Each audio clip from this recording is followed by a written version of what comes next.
Hello everyone, Kent Bressler here. I want to welcome you to Kent's Kidney Stories. During our time together over these podcasts, I'd like to discuss kidney disease. I'd like to tell you about my journey as a transplant patient, but also talk about dialysis, kidney donation, and just about anything else that might be of interest. Kent's Kidney Stories, a podcast endorsed and sponsored by kidneysolutions.org.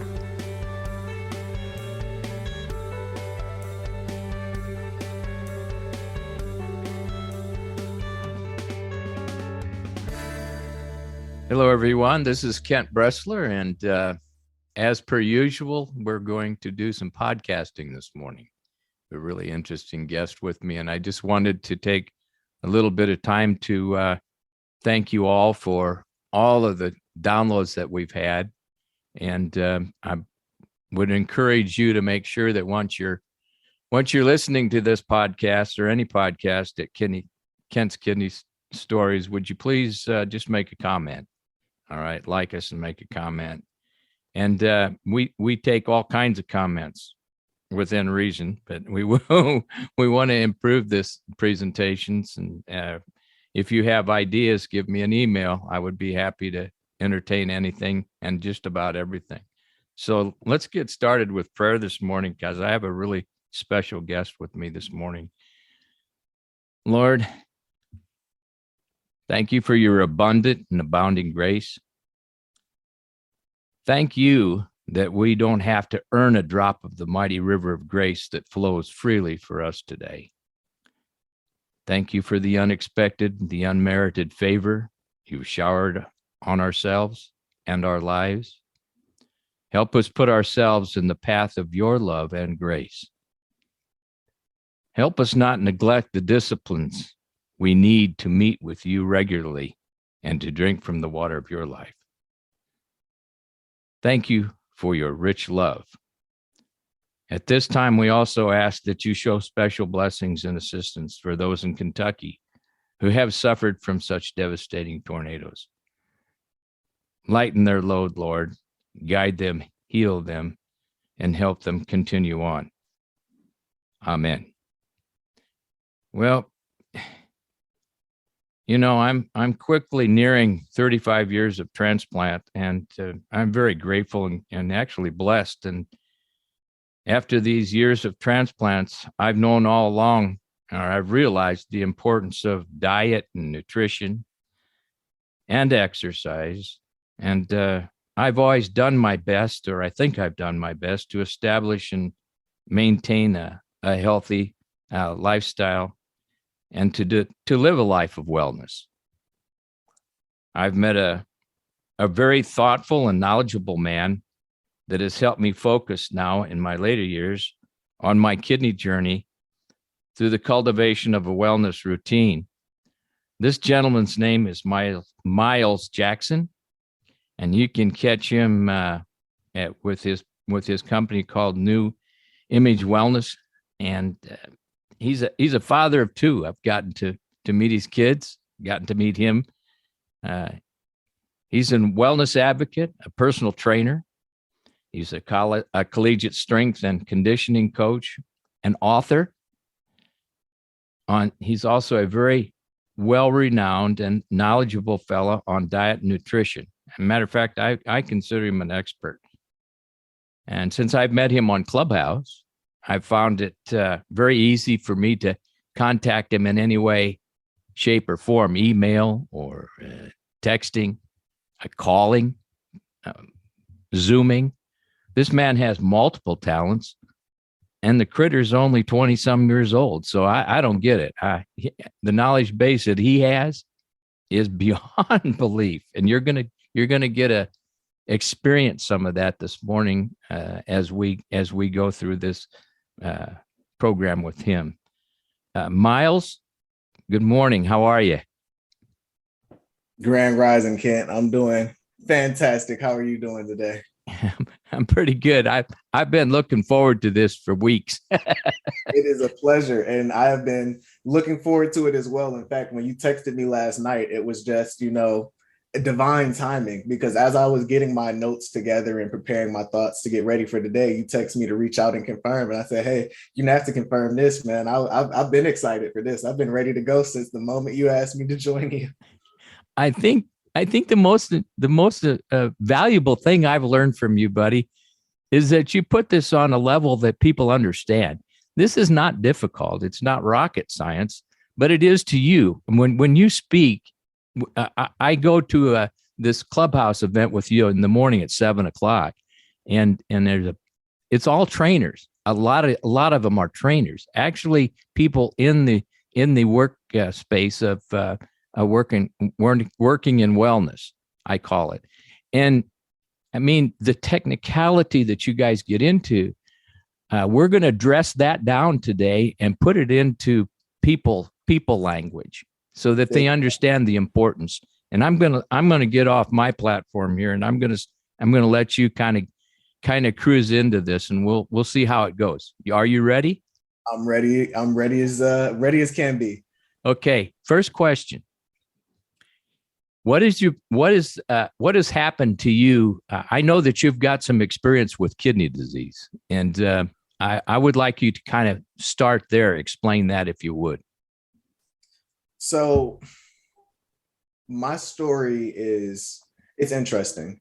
It starts at a very young age. It wasn't personal experience with, my own kidney and kidney disease, but it was experiencing the kidney dysfunction of those around me. And so when I was 8, I lost my dad to a heart attack.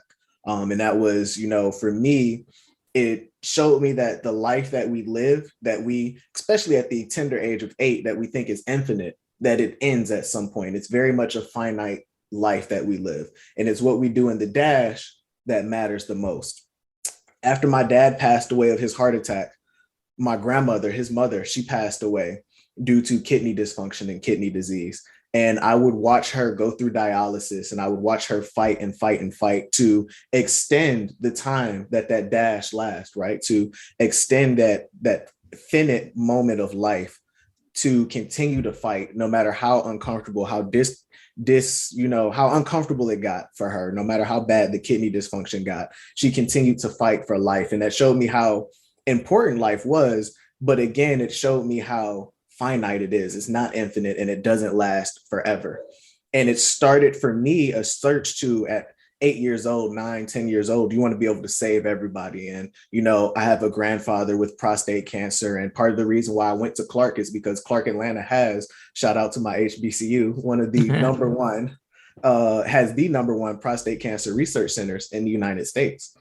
I went to Clark with the idea, I'm going to cure prostate cancer, and I'm going to be the guy that can reverse kidney dysfunction. And when it comes to Alzheimer's, dementia, because I have a grandmother struggling with that, I'm going to be the one who can fix all of these things. And what I found out was, one, it takes a lot of learning to be able to fix. And it takes a lot of understanding to be able to fix. So from 8, 9, 10 years old, that started and catapulted me into my journey of learning more about kidney disease, learning more about cardiovascular disease, learning more about mental and neurodegenerative diseases, how lifestyle intervention, the foods that we're eating, the activity that we have, the things that we're doing in life, how we can take some of the power back. So instead of saying it's genetic, it runs in my family, we can start saying, but there are epigenetic triggers, and I can control some of those. And by controlling them, yes, it's genetic and it runs in my family, but it doesn't have to run in me. And so through that, I was able to not only start to dive into my own health and wellness, but dive into the health and wellness of others and help them to achieve their goals, not necessarily because I want my clients to be the healthiest person that they can be, because that is the goal. But I want them to be the healthiest person they can be, so that 8, 9, 10-year-old that they're raising, that they're taking care of, that they're supporting, doesn't have to go through the trauma of watching grandma, grandpa, mom, dad go through and battle with adverse health outcomes that can very much be prevented if we just start now changing our life. Not when the diagnosis comes, but if we start the lifestyle intervention before the diagnosis has been made. That way we get to a point where we never have the diagnosis, or if we do have the diagnosis, we know that we have done everything in our power to prevent it. And there's not that question of this 8-year-old saying, well, you said you love me so much, but you didn't love yourself to take care of yourself. And I understand you wanted to pour into me, but how come you couldn't pour into yourself? I always say it, we can't pour from an empty cup. So we've got to start pouring into ourselves so that we can continue to pour into others, because that's the most important thing for most people. Parents want to be there for their kids. Grandparents want to be there for their grandchildren. Well, make sure that you're healthy and make sure that we're doing all that we can now, so that when the time comes, we don't have to rush and try to do more than what we can to correct it then. You know, that is so well said. It is a battle of within yourself. And the sooner that you recognize the importance that exercise, nutrition, diet has in your daily life, the better it is going to be for you. We all go through stages. Some people you look at right now in life, and they've gone through decades. I kind of like go by decades, and they've gone through 4 or 5 decades, and then they realize how seriously, quote, ill they actually are, like you say, when they get a diagnosis. But in the case of kidney disease, when you've been diagnosed with kidney disease, that doesn't mean that you should stop exercising and not maintain a common diet. Is that correct? That's absolutely correct. When it comes to, kidney disease, in fact, it means that we should possibly be exercising a little bit more. It means that we should be doing what we can now when it comes to, just maintaining our energy. A lot of times we talk about the stress and toll of not having energy. We talk about the secondary or underlying issues when it comes to kidney disease or end-stage renal disease. And a lot of that comes down to, again, lifestyle related conditions that we can change and that we can influence. It comes down to diabetes, comes down to obesity a lot, hypertension. If we can manage and limit our instances and occurrences of those, we can manage and limit not just our occurrences of chronic kidney disease and end-stage renal disease, but we can also manage it better once the diagnosis comes. That makes sense. Sure, it does. Because when you're faced with a diagnosis, and I know you've had a health issue diagnosis, when they give you that diagnosis of kidney disease, the first thing in your mind is, what in the world is that? Very few people know about kidney disease. The point being that just because you get a diagnosis means then, I think, that's when you do the dive. That's when you do the deep dive for your own safety and well-being. You've got to learn about the disease process. First accept it, then get into it. Figure it all out. Is that not correct?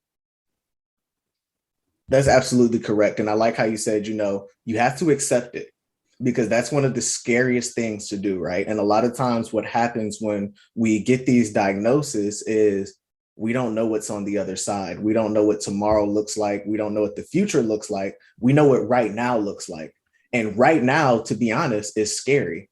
But what's more scary is the unknown that comes later on. Yes. I've been diagnosed with kidney disease. Now, does it progress to the point where I need weekly dialysis, biweekly dialysis? Do I need dialysis once a day? Do I need the kidney transplant tomorrow? Those things that we don't know, we're scared of and we're fearful of, and rightfully so. The unknown is a scary place to venture off into. Change is a difficult thing to accept. But once we accept it, we put ourselves in a position to control it, right? We put ourselves in a position to open ourselves up, to learn more and understand what it is that I've been diagnosed with, and the fact that I don't have kidney disease. Kidney disease has me. And it's more important that kidney disease beats me mentally than me beating kidney disease physically, because what's going to happen is physically we can do it. But mentally, if we're so scared of what tomorrow holds and we're so scared of where we're going, we're not going to get to the place to where physically we can start to make some dietary changes, to where physically we can give ourselves 5 minutes today to work out, knowing that's all I can do. And then tomorrow, I give myself 6 or 7 minutes. And then next week, I got 10 minutes, and building up in those small daily actions, compounding into some great movers and drivers, right? So it takes us accepting where we're at, being open to understand and learning more about it, and then taking action on that understanding. A lot of times we can take in the knowledge, but we'll be like the two frogs on the log. One decided to jump and one took action to jump. Only the one that took action to jump is the one that left the log. The one that decided to, because he didn't take action, he's still on the log. So with that understanding comes the need to take action. Or another way I like to say it is, we always say knowledge is power. However, I believe that knowledge is responsibility, because the power comes from responsibly using that knowledge to educate others, to then implement change and take action into your own life, to where the knowledge that you've then learned, you can apply it and you can grow from it and you can be better because of it. Yeah, the application is the most important aspect of it. You can get where you want to go, but you got to apply the knowledge that you've gained. I know that in the kidney space, a lot of people complain of fatigue, and it's not complaining, it's truthful. Fatigue sets in very quickly in kidney disease because your body is constantly going through an adjustment. Your kidneys aren't functioning, so you're not getting rid of the waste products in your body. We can go into major detail here, which I don't want to do, but we know that a major problem with patients with kidney disease is this feeling of, and rightly so, of fatigue, of draining, no energy, can't get to, can't focus. I'm hazy. On and on and on and on. And this can be helped through exercise and diet. That's pretty much the way I've seen it, and it's happened to me a lot. And I've noticed that when the more exercise I've gotten into over the years, the better off I've been. Absolutely. A lot of the common complaints when it comes to kidney disease, especially when it can be changed or managed due to exercise, come down to the fatigue, the lack of energy, the feeling of general weakness, shortness of breath, pain or discomfort in our joints. A lot of the times we experience osteoporosis, osteopenia, arthritis, different types of joint and bone diseases or disorders, rather, that can be managed through exercise, right? Some of these things are a part of aging. They're a part of the natural process of sarcopenia. But we know we can slow down that aging process, right? We can slow down the slowdown of the metabolism. We can slow down the loss of bone density through resistance training and exercise. But again, it comes down to understanding, right? Maybe at the beginning of your kidney journey, and maybe you're on dialysis right now, or maybe you're just tired. Understanding that in that tiredness, that body that you're in currently, the body that's fatigued, that's short of breath, that's sore, that's the only body that you have. That's the only vehicle that's going to get you from point A to point B to point C, all the way down to point Z. And you have to be compassionate with that body. You have to understand that body. You have to be graceful and grateful for that body and with that body that you have at that point. So again, going back to, if you can only move for 5 minutes, which is a goal for some people with kidney disease, being able to move for 5 minutes pain-free or without losing your breath, will you do that? And you say, tomorrow, I'm going to go for another 5 minutes until that 5 minutes starts to feel easy and I can progress to 6. But understanding that if you say, hey, I used to work out 30 minutes a day, I want to get back to that. You can, but you've got to work out for 5 minutes first, and then 10 minutes, and then 20 minutes. It'll build up. Don't be so quick to want that instant gratification and jump into the deep end. Understand that the small ripples are going to compound to make some very big waves for you. what happens to the individual who just jumps in and I'm gonna start. I know I've heard this talk now. What I'm gonna do is I'm gonna go out and run a mile, and they So haven't been doing it. a lot of times what happens is, one, it's going to be the initial discomfort. It's going to be that soreness that we feel that's debilitating, where 2 3 days later I'm still sore, my movement is still limited, right? We jumped off into the deep end and we bit off a little bit more than what we could chew, and that happens. All right, we get very motivated, we listen to something inspiring and we go for it. There's nothing wrong with it. But then understanding when you've gone too far, and understanding that rest and recovery is essential. It's essential in any journey, but now that we're talking about overtraining and doing too much, it becomes a little bit more important that we rest, we listen to our bodies, we recover. But it's also understanding that, hey, okay, I tried to run that mile. Maybe you did. Maybe you forced yourself to run that mile. Okay, you can do it. So now let's go about it in a safer and smarter manner. Let's look at it a little bit different now, right? Let's say, okay, I bit off more than I can chew and I couldn't run that mile. In fact, after 2 blocks, I had to just give up. Okay, 2 blocks is your limit. Congratulations.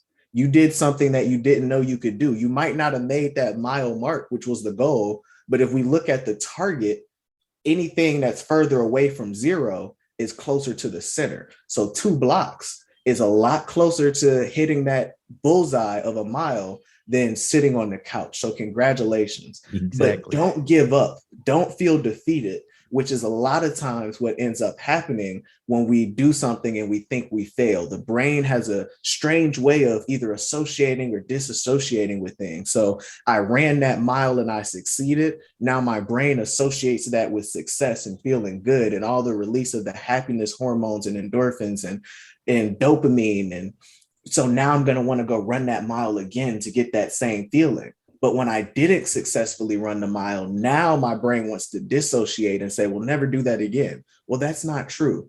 So don't allow yourself to, beat up on yourself. Instead, give yourself some grace and say, next time I'm going to do half a block, and then I'm going to do a whole block. And I'm going to do that whole block, and I'm going to try to increase my speed on that whole block. Then I'm going to go to a block and a half.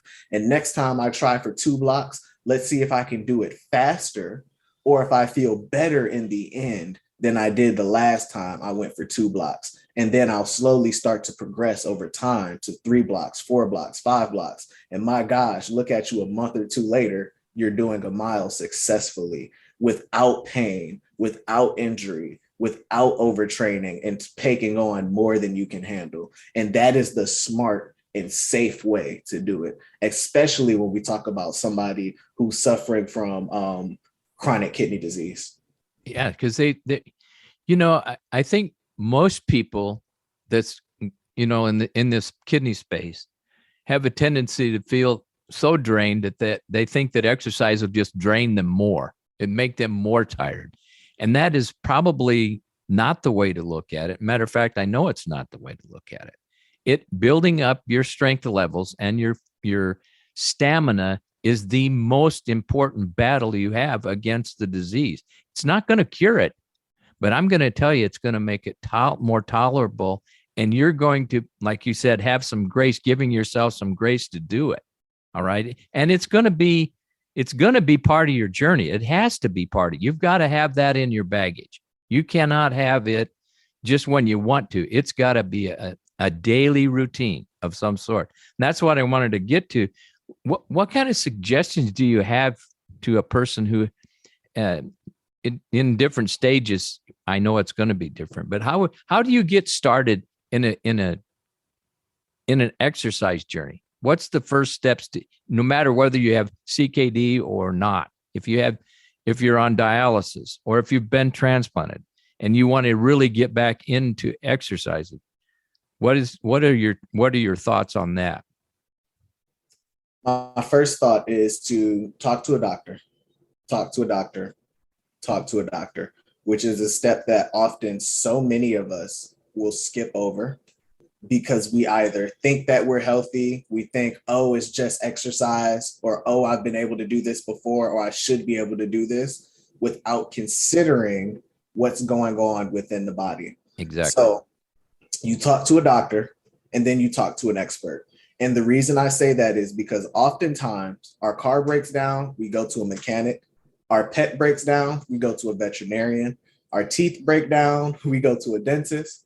Our bodies break down, and we're questionable about going to the doctor. And then rarely do we go see the expert. So we have to be open enough to say, I don't know what I don't know. Look for some help and guidance, especially when we talk about special demographics, those with end stage renal disease, those with chronic kidney disease or kidney dysfunction, kidney disorders. We have to talk to our doctors and we have to get, with a professional. Now, if you can't get with a professional, you get as close to a professional as you can. You connect with some intelligent trainers. You can find them on Clubhouse. You can find them on Instagram, YouTube. You can find them on podcasts. Make sure that they are knowledgeable trainers and you get as close to them as you can. Ask them a question, follow their content, listen along, because then you're able to learn, even though you might not be in an area that has a good trainer near you or a knowledgeable trainer, or what you're looking for in a trainer might not be near you, or financially it's not accessible. Exactly. So it starts there. And then it goes into, now that you've talked to your doctor, now that you've working with a professional or you've gotten as close to a professional as you can, it starts with mastering and perfecting the basics. Can we start to not necessarily jump immediately into it and say, I want to run the mile, I want to lose 20 pounds? Can we jump into it and say, these are my current habits, routines, this is my current lifestyle. Now, how do I optimize this without totally overhauling it, right? It's not getting rid of the carbohydrates that's the problem. It's learning how to better include and manage the carbohydrates that's the problem. Or it's not the sugar that's the problem. It's learning how to manage it and getting the education of where it should be coming from that's the problem. So looking at your current lifestyle and saying, hey, I'm not going to give up eating sugar. So this is what I should do instead. I should add these to my diet instead of living in restriction and taking away. We have to look at food on a spectrum. We have to look at our habits and say, okay, in the morning, I brush my teeth, I wash my face. This is something we do every morning. Now, can I add maybe drinking a bottle of water or half a bottle of water to that? Can I start to change some habits and routines that are going to then lead to the healthier outcomes and results that I want to achieve in life? That's the second place of where it starts. Understanding the person that you want to be, the person you are, and then marrying those ideas so that the habits that you're currently having reflect the habits of the person that you wish to become. Once you do that, and at some point in between those, we should also dive into our why, which is, again, more than I want to lose 10 pounds or 20 pounds. It's, I have chronic kidney disease and I want to slow down the progression of my kidney dysfunction. It's, I have chronic kidney disease and I want to manage or limit the outcome or the likelihood of me developing hypertension, or I have hypertension or I'm diabetic and I want to manage these things before they turn into chronic kidney disease, right?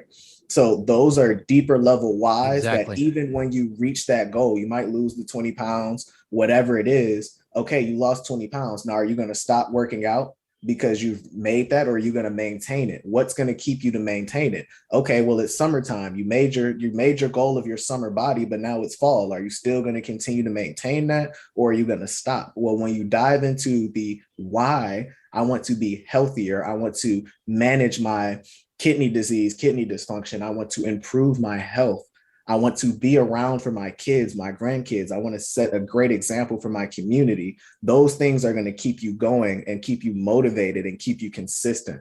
So those are 3 places to start. And then you just give yourself some understanding that, hey, I might not be able to run that mile today, but I can do 5 minutes and I can progress from there.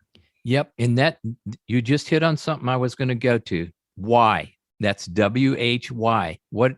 Really delve into the why, because I think it's the driver of this whole concept.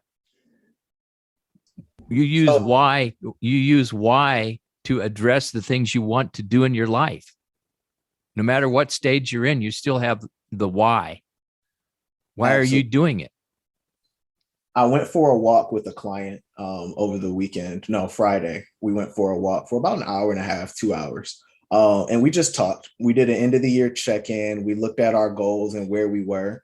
And a lot of what we talked about was the why and how to dive deeper into that why, understanding that sometimes our why changes, but we look at our life. I want to lose 20 pounds. And I'm big on motivational interviewing. Ask yourself why 5 times. I want to lose 20 pounds because I was 20 pounds lighter in high school. Okay. Well, I want to lose 20 pounds because then I'll fit into this dress. Okay. Well, I want to lose 20 pounds because my high school reunion's coming up. I'll fit into this dress and I'll look how people will remember me. Okay. I want to lose 20 pounds because it will increase my confidence. Okay, well, I want to lose 20 pounds because I want to feel better about myself. So the real why is you want to feel better about yourself and you want to increase confidence. None of that has anything to do with what you weigh and the number on the scale. So now we can start looking at it from, okay, how do I feel better about myself and increase confidence, even if I'm not losing weight? Because if we focus on the 20 pounds to get there, then we're not going to feel as though we've achieved it until we've lost 20 pounds. When the truth is, we can feel better about ourselves and we can start improving our confidence where we're at today. So we dive into that why and we understand that and we say, okay, well, it would improve my confidence and I feel better about myself if I can do a pull up. Well, we work to do a pull up. If I can do a push up, if I could walk around the corner and around the block, it's the holiday season. If I could bend down and pick up my granddaughter and be able to lift her up so that she can put the star on top of the Christmas tree, those things Yep. aren't weight based, that are diving into our why. Now we go a little bit deeper. What does that mean to you? What does being able to lift up your granddaughter and put the Christmas tree, the topper on top of the tree, what does that mean to you? Well, to me, it's time that I can spend with my granddaughter. It's a memory that I can create that, even because we said it earlier, life isn't infinite. At some point, it's going to end. But even when I'm not here, she has this memory of me being able to spend some time with her and do some things with her that really matter, and not memories of me sitting on the couch with my cover on as the grandparents and, Charlie and the Chocolate Factory were sitting in the bed. Those aren't the memories we have. We have the memory of, uncle jumping up out the bed or grandpa jumping up out of the bed, dancing around the room and taking Charlie to the chocolate factory. Those are the memories that we want to create. And what that means to you and why, those are emotional attachments. Those are things that are deep down inside of you. So attaching yourself to those things, attaching your journey and your goals to those things, to understand it doesn't have anything to do with weight loss. It has everything to do with health. When it comes to, managing my chronic kidney disease, it has everything to do with being able to create memories. My God, if my dad could have been here to see me off to prom and watch me graduate. Yeah. My God, if my grandmother could have been here to watch me graduate. My God, if my grandfather, he passed away 2019, a few days before Christmas, if he was here to see my son. Those things, once we attach ourselves to those, that health, wow, Yeah. it will inspire us to then continue to work. It will motivate us. And even when we're not motivated, it will help us to build the habits and routines that allow us to stay consistent. Because truth be told, as a trainer, I'm not motivated every day to wake up and get some movement in. But because of the habits and routines that I put in place, I get at least 10 minutes of movement in. And because I do that in the morning, it helps me to see the opportunity to fit more activity in throughout the day. It might not necessarily be my workout, which so many of us think have to be done in the gym, and I have to do cardio and I have to lift weights. Your workout is whatever movement that you enjoy. If you enjoy dancing, turn on that Motown and dance around the house like it's 1995. If you enjoy, playing music, stand up, play your guitar a little bit and rock and roll like you 20, 30, 40 again. Those are the things that matter. Those are the things that keep us consistent. And those are the basis of where we have to start our journey in order to get somewhere in the future. You know, kidney disease has you just made an interesting point. It has a capacity to age you quickly. You know, you're 20, you're 30, you're 40. If you're each decade you look, your body's going through a tremendous amount of adjustment. But it's also depending on the therapy that you're undergoing in your kidney journey, it does a lot of damage to you overall to all the rest of your organs. And so just becoming, quote, or finding out that you're a couch potato, that's not going to help. So the why becomes, why do you want to exercise? Why do you want to pay attention to what you're eating and staying healthy? The why is because it helps you fight the disease. It helps you arrest the disease. It doesn't cure it, but it also keeps you busy enough, mind, emotionally and physically, to put you on a journey that's going to be right, that's going to be full of wellness. And wellness isn't perfect. You're where you are today, the point of getting up and moving, that's the most important thing. You've got to do it no matter what stage you're in right now in your progress or your journey. If you're sedentary, you're not doing anything, now's the time to start. All right? And follow just what Myles had said. That's the important part of that exercise. I want you to slip over a little bit into basic nutrition. The things that drive kidney disease, if you're on dialysis or whatever, that's one thing. But if you're just been diagnosed, when can you start? How do you develop a good nutritional, and I'm not talking diet, I'm talking how do you maintain or improve your nutrition?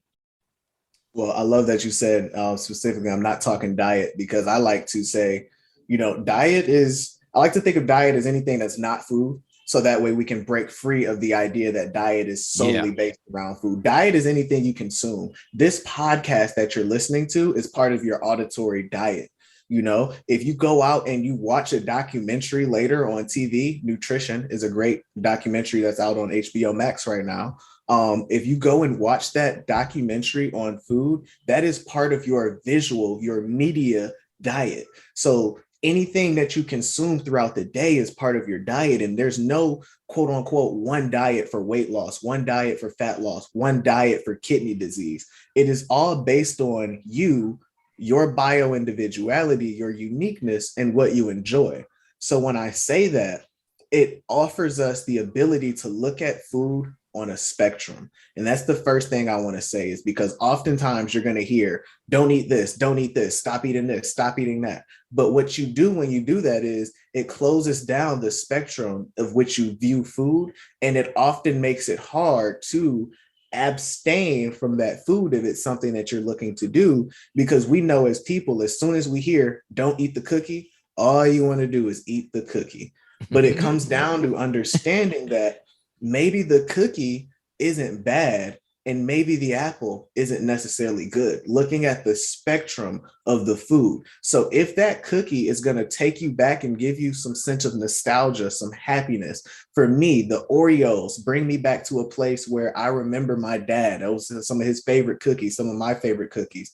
It reminds me when my grandmother was here, even though she's going through dialysis, she would always get a pack of Oreos for me and say, here, it was a tough day for me, but here's some Oreos to make the day better for you. It's that nostalgia and that's happiness. But understanding that I don't have to eat the entire pack of Oreos to get that feeling of nostalgia, I can have 3 Oreos, which is a serving if you're eating Oreo thins, two Oreos if you're eating regular Oreos. But I can have a serving of Oreos and it's not bad, it's healthy, and it fits on that spectrum. So number one, it starts with looking at food on a spectrum and not looking to demonize one specific thing because of a health related issue or because of weight, which oftentimes we demonize carbohydrates. And so we start a new diet that is super restrictive, and it's allowing us to abstain from the the carbohydrates. So what we do is we replace disordered eating of carbohydrates with disordered eating and over restriction of carbohydrates. Same thing with sugar, same thing with fat. So understanding the spectrum of food is important, number one. And number two is going to be connecting with a registered dietitian, right? And Medicaid, Medicare will cover this most times. Most insurances will cover your cost of meeting with a Exactly. registered dietitian to find out specifically what's going on with your labs and your body. Because a lot of times when we talk about kidney disease and end-stage renal disease, we talk about, protein, potassium, phosphorus, calcium, sodium. We talk about all of these different micronutrients and macronutrients, and you should avoid this, you should limit that. But without knowing where you fall on the health spectrum, okay, this is acceptable sodium levels. These are acceptable protein levels. These are acceptable potassium levels, calcium levels, phosphorus levels, etc. Without understanding where you are, you can't then go and limit, because what happens if you're restricting something where you're already on the low end? Well, now we're creating more dysfunction and more problems for the body to have to sort out. So when we look at optimal health, it's all based upon what we need individually. So I don't want to go into and talk about nutrition and say, well, we should avoid potassium, because that's not true, because somebody needs more potassium. So it all depends. So you connect again. Yep, you connect again with a registered dietitian, and somebody who knows exactly what it is that your body needs can help you understand your labs to move forward. Now, once you go from there, it's all about uncomplicating something that should have never been complicated in the first place. The easiest thing to do is to pick up a piece of food, put it in your mouth, chew it, and eat it. Somewhere along the line, we have overcomplicated that entire process. So what we need to do is uncomplicate it. And the way we do that is look at some simple things and some simple hacks. Add one additional fruit or vegetable to every meal that you have. One additional fruit or vegetable. If you're planning on having, for breakfast, you plan on having, oatmeal and bananas, add some strawberries to it. If for dinner you're planning on having chicken, rice, and carrots, add some peas to it. Add one additional fruit or vegetable to the day or to each meal. And what that looks like is it looks like an increase in fiber. It looks like an increase in micronutrients. It looks like an increase in calorically lacking nutrient dense food. It looks like you starting to eat less of the highly palatable, salty, sweet, processed foods. Some people would like to call those junk foods that we like to consume. And it will look like you eating more whole food, plant-based nutrition. And that's not to say don't eat steak and chicken. I'm just simply saying if we add more whole food, plant-based nutrition, more greens, more vegetables, more fruits, more whole grains, we're going to increase our fiber intake. We're going to increase the amount of nutrients that we're getting in throughout the day. We're going to increase the amount of phytonutrients that we're looking at when we talk about eating a variety of food and eating a rainbow when it comes to the different colors. And we're also going to be changing the health of our bodies by taking small steps and small actions. It doesn't take much to add, an extra banana to the day. It doesn't take much to add a handful of almonds to the day. But what those small ripples do is they create big waves that start to regulate the body, start to make digestion easier, start to make rest and recovery easier, start to make protein optimization easier, so that we can talk about limiting that, going back to that osteoporosis, osteopenia, sarcopenia, the loss of muscle mass and metabolism as we age through just natural processes. It starts to slow all of those things down when we focus on eating that whole food nutrition, packing in some nutrient dense foods, not just calorically dense, but nutrient dense foods, and then sprinkling in some movement as well. Movement and getting fruits and veggies in the system is a good thing. That's the takeaway here. Let me ask you a question. A lot of the times people take the fast route. In other words, they're on Route 66 doing 90 and they pass the McDonald's and they pass the Whataburger. Uh, speak to the fast food situation. How do you negotiate that, or how do you deal with fast foods? Because I know a lot of people eat them. It is, again, it's the looking at things on the spectrum.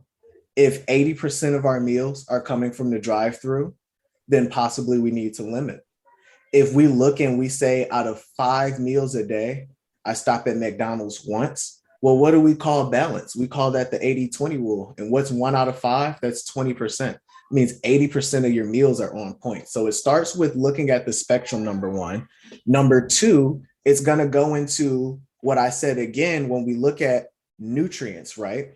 Let's just say fiber is low. So the doctor says you need to eat more fiber. If eating more fiber means you take a fiber supplement, but we continue to go through the drive through, then possibly we made the wrong shift, because the supplement should come after we know we're doing all of the standards, which is getting a fiber through our diet. So going back to when I said nutrient lacking, calorically dense foods, that's going to be the fast foods. They have all the calories, but none of the nutrients are there. The fibers that we need aren't there.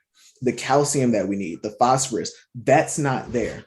So understanding that then and being able to look and say, okay, well, if I'm going to have the fast food, how can I plan it out into my day, think ahead, be more conscious of it? And then again, understanding triggers that we've been taught and conditioned to believe, whether they be societal or based off of our upbringing, that come down to a lot of times in the car, we simply stop and get a snack because our parents gave us snacks in the car to keep us quiet. So listening to our body and our actual hunger cues, instead of listening to what we believe, what's going on through conditioning and psychological cues is going on as well. So when it comes to the fast food, should we limit it? It depends. Is it easier for you? Is it convenient? Absolutely. We live in a convenience-based society. Is it more convenient to stop at McDonald's and get a burger than to stop at the grocery store and make your own burger? Absolutely. But the difference between the McDonald's burger and the burger you make at home is going to be, one, you can name all the ingredients that go into it. So we're not, leaning into those, again, highly processed, salty, sweet, highly palatable foods. Another thing is we're going to get more fiber out of the burger that we make at home. We're going to get more nutrients out of the burger we make at home than we do the burger that we get from McDonald's. So it's all looking at, again, the spectrum, understanding what you need. And if you're somebody that's hitting all the check marks, I'm getting my protein, my fats, my carbohydrates, I'm getting my fiber intake throughout the day, my, vitamins and minerals are good. Okay, then maybe we can have the McDonald's, maybe we can have the Wendy's, maybe we can have the Chick-fil-A.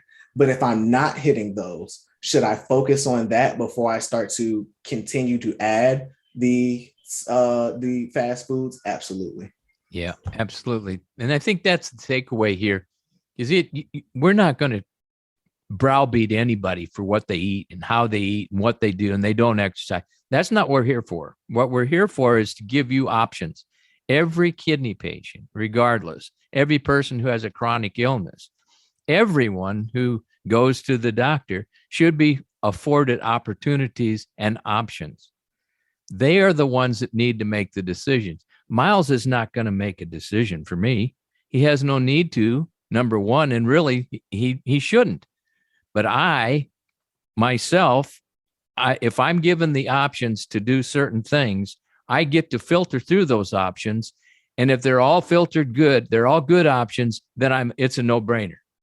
But the point is if you're relying on someone else to stand up and do these things, you're in the wrong lane. You need to get back in your lane and take care of yourself. And it's all on you. It's all on me. It's all on Myles. It's all on your wife. It's not for them to do for you. It's for you to do for yourself. And I think that's the biggest takeaway here. Yep, Myles, I could go on with you all day long, and I'm going to tell you what, I'm going to have you back. We're going to start doing some things specifically, really honing in. You've done a great justice to the kidney community and to people with chronic illness today, just by getting their attention. Once we start getting attention, then we can drive home the facts, not the issues of whether you think you should be doing it. The why is, why would you want to exercise? Why would you want to change your diet? Why would you want to watch what you eat? And if you don't look at what you're doing today, keeping a diary of some sort, at least acknowledging that you do go to McDonald's twice a week or 3 times a week, or you don't get enough of this or that, at least do yourself a favor and list the things you are doing so it can be evaluated.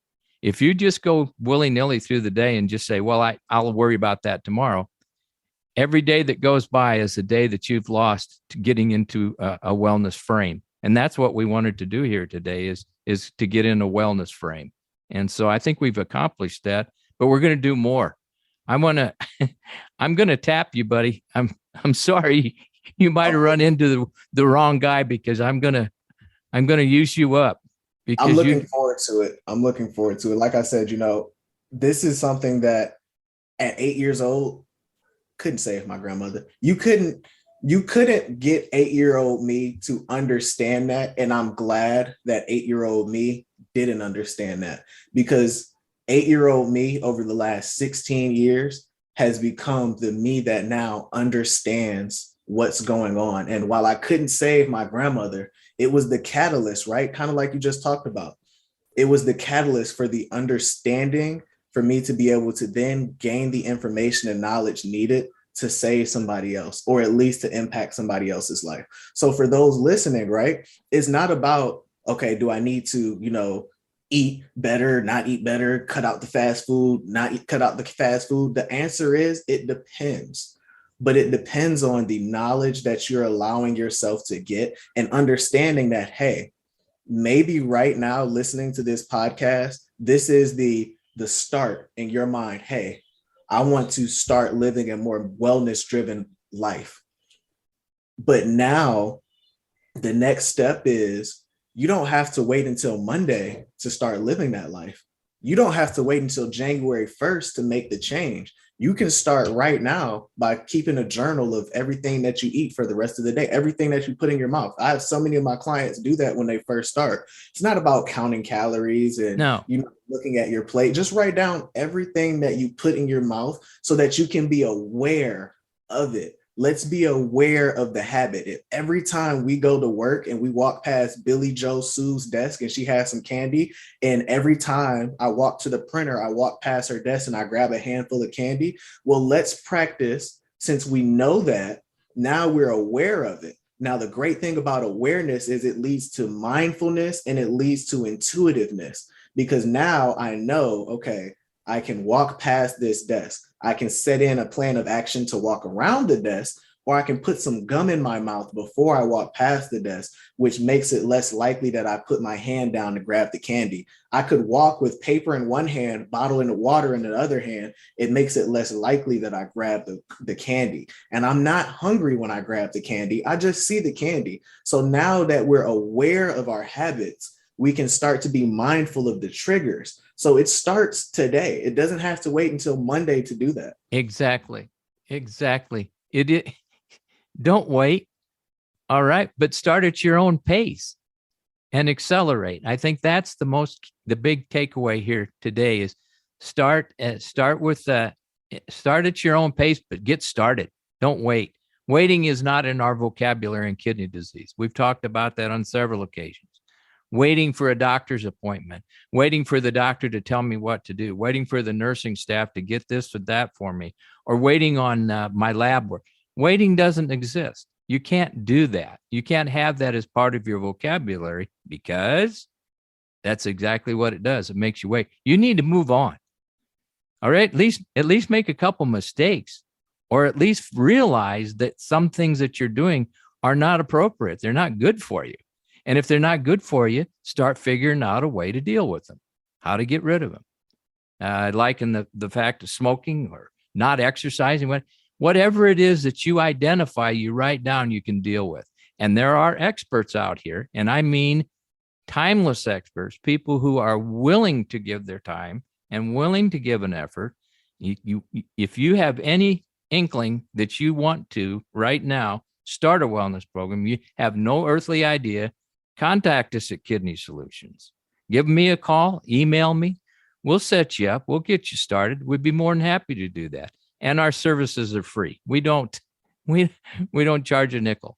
We work on the premise that whatever we do for you, you'll do for others. And that's how we're gonna continue our journey with kidney patients. But give us a call. We're here all the time. Myles, I'm gonna just thank you. I just don't know what else to say to you. I'm gonna have you back. And I think maybe there's some other modalities like Clubhouse. I mean to mention that the wonderful people that are on Clubhouse that are very knowledgeable, and you can pick them out. It's almost instantaneous because the ones who continually come back and offer advice that we know is sound, that's where we want to be listening. So Clubhouse is a good spot to go to. I like it, and I think it's growing. Other sources that we can put you in touch with them, Kidney Solutions. Just give us a call or email us. Anything else, Myles? No, Kent, I'd like to say, I appreciate you for having me on, and I look forward to being able to come back and us having a few more conversations. It was definitely a pleasure being able to share some of this insight and knowledge, and hopefully I have some more to share and continue to share. Hopefully. But you don't even need to figure what you got. It just comes out. You just exude it. You're just all ate up with information that's sound in it. And there's education behind this, folks. This isn't a guy who, this is not a guy who just thinks he knows it. This guy does know it because he's book learned and he's been doing it since he's been very young. And he's going to continue to do it. He'll just keep reaching out and getting better and better at it. So, Myles, thanks a bunch. Stick around. I want to just talk to my folks here for just a second. We'll talk. Okay. Anybody who's listening, please share this. This is so informational and transformational. Look at it from the standpoint of, what am I doing now? Am I doing what I need to be doing to get into the wellness circle? You need to be in that wellness circle, no matter how fast you get there, but start today. Don't wait. Waiting just puts you at disadvantage. And every little bit that you can do is an improvement. It's better to go forward and look back than it is to look back and hope you might be able to go forward. Do it. Get started. List what you're doing. List what you're eating. List how much exercise you're getting, and then search out an expert. And we can handle that at Kidney Solutions. So if you haven't been vaccinated, please get vaccinated. I want you to know that vaccinations are extremely important in our world. If you want to make sure that you're on the right track and you don't understand about vaccinations, talk to your doctor. The internet is not where you need to be. You need to be in consultation with your doctor. If you need information, get with your nephrologist, get with your kidney specialists and your renal dietitians and your renal social workers. They are the SMEs. They're the system matter experts. They know what's going on. So until we get to talk again, keep breathing.